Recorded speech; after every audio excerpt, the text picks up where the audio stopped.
음, 자, 첫 시간입니다. 먼저 우리 실습에 들어가기 전에 전반적으로 우리가 앞으로 뭘 할지 이런 얘기들, 그리고 기본적으로 알아야 될 것들 이런 것 얘기 좀 하려고 해요. 먼저 이 실습에 대해서 좀 규정을 좀 해야 될 것 같은데, 이 실습은 우리가 이제 인터랙션 디자인을 하면서 그냥 이론적이거나 혹은 어떤 식으로만 끝나는 게 아니라 실제 프로토타이핑을 통해서 실제로 경험해 볼 수 있는 그런 과정을 위해서는 반드시 프로토타이핑을 좀 이해해야 되기 때문에 하는 기초 실습입니다. 그래서 우리가 뭐 전자 부품이라든지 뭐 이런 것들에 대해서 좀 많이 새로 접하게 될 텐데, 그래서 가정을 가장 아무것도 잘 모르는 초보자다라는 가정하에서 실습을 진행할 거라서 되도록이면 쉬운 용어 혹은 어떤 비유 같은 것들을 활용해서 설명을 할 거예요. 뭐 사실은 내가 사실은 잘 모르기도 해서 그렇게 하는 겁니다. 내가 이해하는 범위 내에서 설명하려고 노력할 겁니다.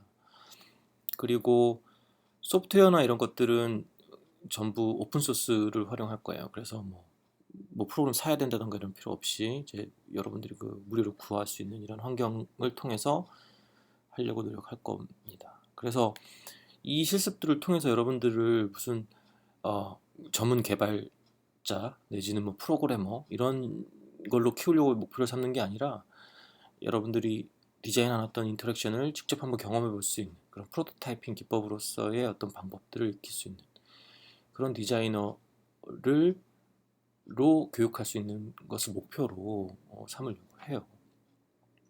그러다 보니 뭐 사실은 내용들이 사실은 되게 기초적이고 그럴 수 있어서 뭐 좀 아는 사람들은 뭐 재미없을 수도 있어요. 하여튼 그렇게 진행하려고 합니다. 먼저 몇 가지 우리가 좀 상식선에서 좀 알아야 될 것들이 있어요. 실습 들어가기 전에. 뭐 사실 중고등학교 때 많이 배웠던 것들이지만 되새기는 의미에서 좀 설명을 해볼까 합니다. 먼저 그 우리가 우리가 지금 다룰 것들이 보통 전기를 활용하게 될 거예요. 그래서 전기의 기본적인 성질을 좀 알아야 될 것 같은데 그게 세 가지 전압, 전류, 저항 이 세 가지를 좀 이해해 보려고 해요. 이게 사실은 전압, 전류, 저항 같은 그 전기는 눈에 보이지 않아요. 그래서 눈에 보이지 않아서 사실은 눈에 보이지 않는 걸 이해하는 건 상당히 힘들거든요. 그래서 좀 눈에 보이게 한번 설명을 해보려고 합니다. 내가 이해하는 범위 내에서. 전압이라는 전기라는 것은 이제 어떤 어, 전하를 가진 어떤 입자들, 그러니까 전기적인 성질을 가진 입자들, 전하가 이게 흐르는 현상을 말하는 건데 그거는 보통 이제 물에 많이 비유해서 설명을 하곤 합니다. 말하자면 그 물을 지금 여기 바구니가 있죠. 바구니에 그러니까 바구니라고 할까 뭐 버킷인데 버킷에다가 물을 넣고 이제 거기다 호수를 연결하면 물이 흘러나오겠죠. 이 현상, 그 물이 흘러나오는 현상, 이 흐름을 이제 전기가 흐른다라고 흔히 비유를 하는 거죠. 그렇다면 그런 상황에서 그럼 전압이란 뭐냐? 전압은 이제 압자가 들어갔잖아요. 그러니까 압력입니다. 압력.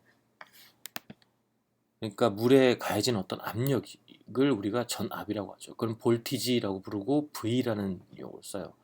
그렇게 압력을 가하면 그 버킷에 있는 구멍이 있다면 그쪽에 물이 흐르기 시작하겠죠?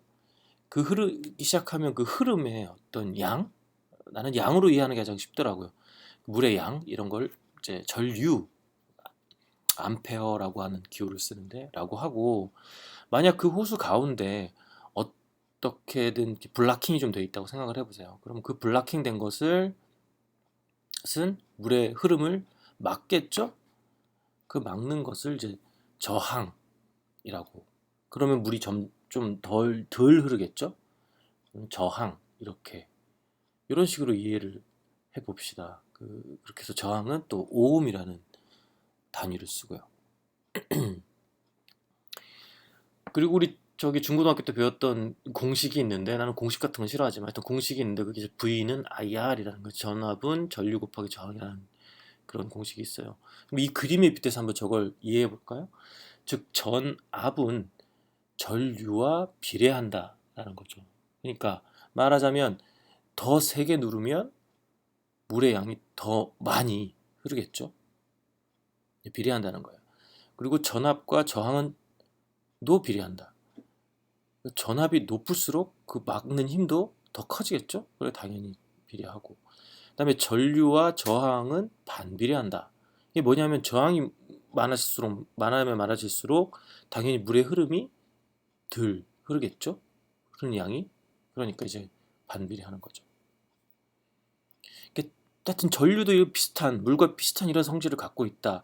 이런 식으로 여러분들이 머릿속에 그리면 조금 이 전류의 흐름 같은 것들 눈에 보이진 않지만 조금 이해하기 쉽습니다. 그렇게 생각을 해요, 저는.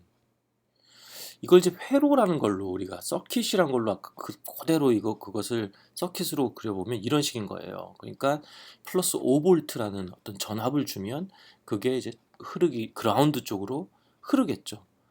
흐를 때 가운데 이제 저항이란 걸로 이제 저항이 이제 막아준다. 이런 식으로 그릴 수 있는 거예요.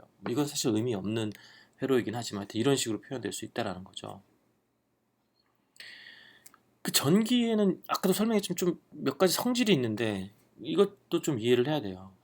우선 물처럼 전기도 높은 곳에서 낮은 곳으로 흘러요. 이게 물은 이제 위치적으로 높은 거지만 그게 왜 높은 곳에서 낮은 거예요? 높이 있는 것이 에너지를 더 많이 갖고 있기 때문에 에너지 높은 곳에서 낮은 곳으로 흐른다는 거죠. 마찬가지로 전기도 이제는 어려운 말로 위상이라고 하는데 위상이 높은 곳에서 낮은 곳으로 흐르게 되어 있습니다. 그리고 더 세밀하게 보자면 이제 그 전선 속에 이제 전하들이 막 흘러갈 텐데 그 흐르는 것은 저항이 낮은 쪽으로 흘러가는 경향이다. 당연한 거죠. 그러니까 더 굵은 물을 흘려보내면 더 굵은 쪽으로 더 많은 저항이 흘러가겠죠. 그쪽으로 흐르려고 하는 경향이 있다. 아주 당연한 얘기인 것 같은데 이게 나중에 어떤 걸 이해하는 데 좀 도움을 줄 수 있습니다. 이런 기본적인 성질이 있고 이렇게요. 그래서 우리가 이제 어떤 회로를 통해서 이제 전기를 통해서 어떤 기능들을 구현할 텐데, 예를 들어서 쉽게 얘기를 해서 이런 가장 기본적인 회로 여기가 사실 맞추지도 않았어요. 플러스 마이너스를 맞추지도 않고 그냥 대충 그린 건데, 어, 여기 지금 뭐가 있냐면 전구와 스위치가 있죠. 이건 뭐 다 알겠죠. 스위치를 내리면 어떻게 됩니까? 불이 들어오겠죠. 여기에 전원이 있고 스위치를 내리면 여기에 불이 들어올 겁니다. 이게 그냥 전자회로예요. 얘가 할 수 있는 일이라고는 이게 누르면 켜지고 뛰면 꺼지고 라는 정도의 아주 단순한 일을 할 겁니다. 근데 우리가 다루는 어떤 인터랙션이 일어나고 이렇게 하면 어떻게 변하고 이렇게 하면 저렇게 변하고 하는 것들은 이런 단순 회로로 가지고는 되지 않는 거죠. 그럼 그렇게 해서 어떻게 하려고 하냐면 거기에다가 어떤 뇌를 넣는 겁니다. 뇌는 뭐냐면 어떤 걸 기억했다가 그거를 실행하거나 어떤 그런 구조에 맞게 하는 것이 뇌죠. 그런 뇌의 역할을 하는 것이 바로 마이크로 컨트롤러라는 겁니다. 아까 그 회로에다가 단순 회로에 마이크로 컨트롤러를 달므로 해서 좀 더 복잡한 것들을 기억했다가 실행하고 반복 시행하고 하는 것들을 해주겠다 라는 의미에서 마이크로 컨트롤러라는 것이 필요한다는 거죠. 그래서 이 마이크로 컨트롤러는 이제 하여튼 뭐 이렇게 두 개의 잘라진 어떤 회로 같은 것들이 보이는데, 가장 기본적으로 하나는 아웃풋, 그러니까 마이크로 컨트롤러에서 아웃풋이 나와서 불을 켠다던가 뭐 모터를 돌린다던가 이런 아웃풋이 어떤 역할을 하는 것들이 마이크로 컨트롤러에 들어가 있고, 그다음에 인풋, 스위치를 누른다던가 뭐 이렇게 하는 인풋의 역할을 하는 것들이 이제 마이크로 컨트롤러에서 컨트롤을 해준다는 거예요. 아웃풋과 인풋을 컨트롤한다. 그다음에 이제 전원을 받아들이는 것이 이제 마이크로 컨트롤러에 있게 되겠죠. 그래서 이 세 가지의 요소가 마이크로 컨트롤러에 들어가 있어서 얘가 이 그냥 스위치를 누르면 불이 켜진다라는 단순 행동뿐만 아니라 복잡한 행동들을 기억했다가 인풋 아웃풋 그리고 전원을 컨트롤해서 이 회로를 움직이게 작동하게 해주는 역할을 하는 게 이 마이크로 컨트롤러다. 또 하나 알아야 될 것은 아까 인풋 아웃풋 있기를 했지만 우리 전자 회로에는 디지털 회로에는 항상 인풋과 아웃풋이 있게 되어 있습니다. 그래서 아웃풋 인풋. 그러니까 여기 예를 들어서 그 전기를 킨다던가 불을 킨다던가 아니면 모터를 돌린다던가 하는 아웃풋들과 그다음 스위치를 누른다던가 아니면 뭐 뭐죠? 볼륨 같은 거죠. 볼륨을 돌린다던가 하는 인풋, 이런 인풋과 아웃풋을 회로 속에 들어가게 되어 있고, 그리고 이 인풋과 아웃풋은 디지털 인풋과 아날로그 인풋으로 또 나누게 되는 거죠. 그러니까 위쪽에 있는 것들은 디지털입니다. 디지털의 뜻이 뭐예요? 0 아니면 1, on 아니면 off, 이런, 그러니까 이 디지털한 어떤 그런 신호를 주는 그런 인풋과 아웃풋일 수 있고, 인풋과 아웃풋. 그 다음에 아날로그는 뭡니까? 모터처럼 0, 1이 아니라 윙 돌아가죠. 이것은 컨티뉴어스한 움직임이에요. 이런 걸 아날로그라고 하고, 아날로그 아웃풋이죠. 그 다음에 볼륨을 조절하는 것도 뭡니까? 켰다가 아니죠. 이것은 볼륨을 높였다가 줄였다가 하는 아날로그 인풋이 되겠죠. 그래서 나누면 이제 디지털 아웃풋, 디지털 인풋, 아날로그 아웃풋, 아날로그 인풋, 이렇게 또 생각해 볼 수 있다. 이것도 알아야 될 것 같고, 우리가 이 실습에서 사용하게 될 그 마이크로 컨트롤러는 아두이노라고 부르는 겁니다. 다들 들어봤겠지만 이 아두이노는 마이크로 컨트롤러인데 오픈소스를 기반으로 만들어진 거예요. 그러니까 그 집단 지성이라고 하죠. 여러 사람들이 힘을 모아서 이제 만들어서 이 개발 환경이나 이런 것들 전부 무료로 우리가 사용할 수 있게 돼서 된 그런 마이크로 컨트롤러입니다. 근데 아까도 얘기했지만 마이크로 컨트롤러는 당연히 디지털 아날로그 인풋 아웃풋을 관장하는 그런 핀들이라고 부르는데, 핀들, 포트들이 있게 되고, 그 다음에 또 전원을 관리하는 쪽의 포트들이 또 있게 됩니다. 여기만 있는 건 아니고 위에도 있지만 하여튼 이렇게 되어 있고요. 이 마이크로 컨트롤러를 가지고 우리가 회로를 이제 짤 텐데, 그 회로를 만드는 것이 만약에 우리가 그거를 그 납땜이라고 알고 여러분 들어봤겠지만, 일일이 다 전선을 연결해서 다 한꺼번에 만들 수가 없어요. 먼저 만들기 전에 테스트를 한번 해봐야 되거든요. 그 테스트를 할 수 있는 것을 우리가 이제 브레드보드라고 부르는, 여러분들 패키지에 들어있을 텐데 이걸 사용합니다. 이 브레드보드는 구멍들이 굉장히 많죠. 이 구멍들은 뭐 하는 것이냐면, 이제 우리 점퍼 와이어라고 부르는 브레드보드에 꽂을 수 있는, 전선을 꽂을 수 있는 그런 구멍들인데, 그러니까 어떤 식으로 우리가 이걸 사용하게 되느냐면, 지금 이 빨간 선으로 그려진 요 구멍들은 전부 다 연결돼 있어요. 연결돼 있으니까 어떻게 하느냐? 어떤 한 구멍에다가 전선을 꽂고 그 다른 구멍에다가 전선을 꽂으면 그 전선 두 개가 서로 연결되는 그런 걸 할 수 있다는 거죠. 그러니까 굳이 전선들을 막 일일이 꽂아서 연결할 필요가 없이 여기다 딱딱 꽂으면 어떤 것들을 서로 시킬 수 있는 겁니다. 이렇게 연결돼 있고, 그다음 이렇게도 연결돼 있고, 그다음에 이 세로로 되어 있는 것들은 이런 식으로 다 연결이 되어 있습니다. 모든 거에 가운데 브릿지라고 해서 저 가운데 거를 넘어서 이제 다섯 개씩 연결되어 있다는 겁니다. 그래서 브레이드보드에 대해서도 우리가 좀 알고 있어야 됩니다. 자, 그러면 이제 알두이노를 활용하려면 그냥 할 수는 없겠죠. 먼저 그 알두이노 사이트, 그 arduino.cc 이 사이트를 일단 가봐야 돼요. 여기에 지금 굉장히 많은 정보들이 있기 때문에 자주 들락날락 거려야 되는 사이트입니다. 먼저 알두이노를 사용하기 위해서는 알두이노 개발 환경이라는 소프트웨어를 깔아야 됩니다. 이 사이트 보면 다운로드라는 곳이 있어요. 다운로드에 가보면 이 아이디 개발 환경을 깔 수 있는 그 소프트웨어를 다운로드 받을 수 있는데, 자기가 뭐 윈도우를 쓰는지 아니면 맥OS를 쓰는지에 따라서 여기서 받아서 스스로 깔아보세요. 제가 깔게 되면 여기를 잘 읽어보시면 쉽게 깔 수 있어요. 그걸 일일이 제가 얘기하진 않습니다. 깔게 되면 어떤 게 깔리냐면 이런 깔려요. 그래서 이렇게 깔리게 되는데, 뭐 지금 이건 뭐 깔아놓은 거라서, 그래서 이거 깔리게 되고, 여기서 이제 우리가 그 알두이노라는 마이크로 컨트롤러의 어떤 프로그램을 업로드해서 뭔가를 기억하게 하고, 그것이 인풋 아웃풋을 컨트롤할 수 있도록 하게 되는 겁니다. 자, 알두이노를 개발 환경 IDE를 깔고 나서 이제 이거를 알두이노에 연결해 볼게요. 그래서 처음으로 한번 알두이노가 연결이 잘 되어 있는지 확인해 보겠습니다. 확인할 때는 먼저 USB를 꽂아줍니다.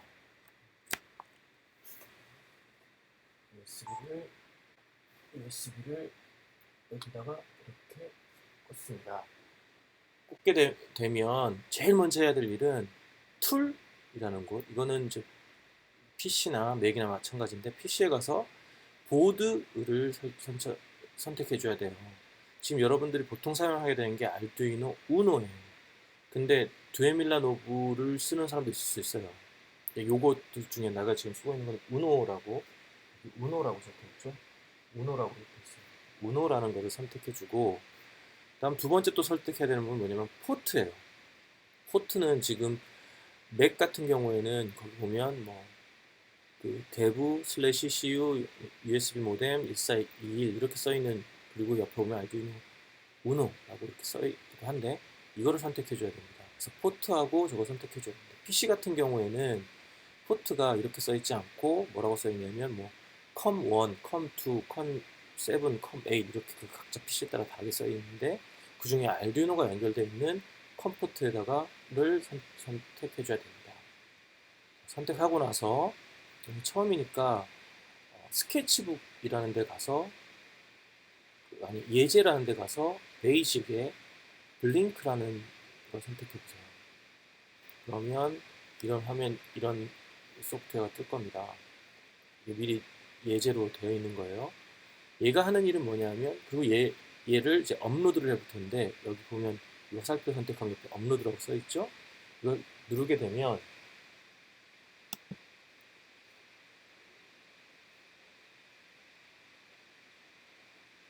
깜빡거리는 게 보일 거예요. 지금 업로드 되고 있다는 거고, 업로드하고 나면 어떤 일이 벌어져요? 아까 아무것도 없었는데 여기 지금 반짝 반짝 반짝거리고 있죠. 자, 이렇게 됐다면 여러분들은 이제 아이디로 잘 설치가 됐고 아두이노도 이상 없다라는 거를 확인할 수 있어요. 이게 어떤 뜻을 갖느냐 이런 것들은 이제 실습들을 통해서 우리가 자세히 알게 될 겁니다. 그 다음에 우리가 조금 더 봐야 될 게 뭐냐면, 우리가 이제 알두이노 이 사이트에서 arduino.cc에서 우리가 자주 봐야 될 것들은 여기 보면 learning에 getting started나 뭐 튜토리얼 이런 데도 자주 가서 보게 될 거지만, 특히 레퍼런스라는 곳에 가면 그 알두이노 IDE 환경에서 사용하게 되는 명령어들 이런 것들이 쭉 여기 있습니다. 혹시 그 명령어가 무슨 뜻인지 잘 모르겠다면 거기 가서 클릭을 해보면 거기에 자세한 설명과 그 다음 예제들이 나와 있어서 대충 여기서 다 이제 레퍼런싱 할 수가 있는 거예요. 확인할 수 있습니다. 그러니까 이 사이트 말고도 여러 가지 사이트들이 있어요. 우리가 이런 프로토타이핑에 필요한 어떤 그런 것들을 찾을 수 있는 사이트들이 있는데, 보통 이제 구글링해서 하면 알두이노라고 붙이고 이렇게 여러 가지들 쳐넣으면 거의 대부분의 정보를 찾을 수 있지만, 대표적인 그러니까 어떤 사람들이 어떤 식으로 개발하고 있는지 그런 걸 알 수 있는 사이트들 중에 대표적인 재미있는 사이트가 이제 instructables.com이라는 사이트는 뭐냐 하면, 사실은 이건 뭐 알두이노만 하는 건 아니에요. 여러 가지 사람들이 자기가 스스로 만드는 거를 올려놓는 그런 사이트인데, 거기에 이제 알두이노라고 쳐보면 굉장히 많은 정보들을, 그리고 어떤 우리가 알두이노를 가지고 만들었던 프로젝트들에 대한 좋은 정보들을 많이 찾을 수 있습니다. 또 다른 사이트는 예를 들어서 sparkfun.com이라는 사이트를 가보면 여기도 좋은 정보들이 굉장히 많은데, 여기도 보면 특히 그냥 샵이 아주 스파크폰에서 만든 여러 가지 알두이노에 최적화된 어떤 그런 것들을 찾을 수가 있어요. 근데 해외 사이트라서 사는 건 좀 그렇고, 여기에 런이라는 포럼이라던가 이런 데 가보면 알두이노를 가지고 개발한 여러 가지 예제들, 이런 것들, 튜토리얼이라든가 리소스 같은 것들을, 워크숍 같은 것들을 찾을 수가 있고, 뭐 이런 사이트는, 그리고 뭐 make진.com이라는, G는 이제 매거진의 약자예요. 이거는 이제 메이크라는 잡지체계 사이트인데, 여기도 아주 재밌는 프로젝트들이나 이런 사례들을, 꼭 알두이노는 아니에요. 그렇긴 하지만 그래도 관련된 여러 가지 그런 정보들을 얻을 수 있는 또 사이트이기도 하고, 물론 뭐 우리나라에도 있긴 우리도 활성화되어 있진 않지만 그 cocoafab.cc라는 데 가보면 잘못 적었네. cocoafab 패브리케이션의 fab.cc에 가보면 여기에도 학습, 프로젝트 등등 해서 특히 여기는 코코아팝에서 만든 그 알두이노 보드와 똑같은 기능을 하는 그런 보드도 우리 국내에 살 수 있고, 이거 알두이노랑 똑같아서 이게 조금 가격이 조금 싸요. 그리고 뭐 관련된 프로젝트라던가 뭐 커뮤니티라던가 여러 가지들의 정보들을 알 수 있는 우리나라 사이트. 여기는 좀 한글로 되어 있으면 좀 좋겠죠. 근데 정보는 아까 사이트들보다 굉장히 많지는 않고. 그래서 보통 구글링 하면 많은 것들을 찾을 수 있어서 꼭 뭐 이 사이트들을 가지 않아도 사실 많이 찾을 수는 있습니다.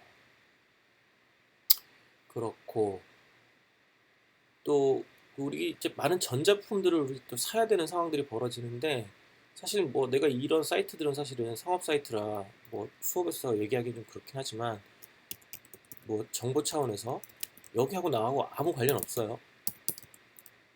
deviceMart.co.kr이라던가 대표적인 전자부품 사이트예요.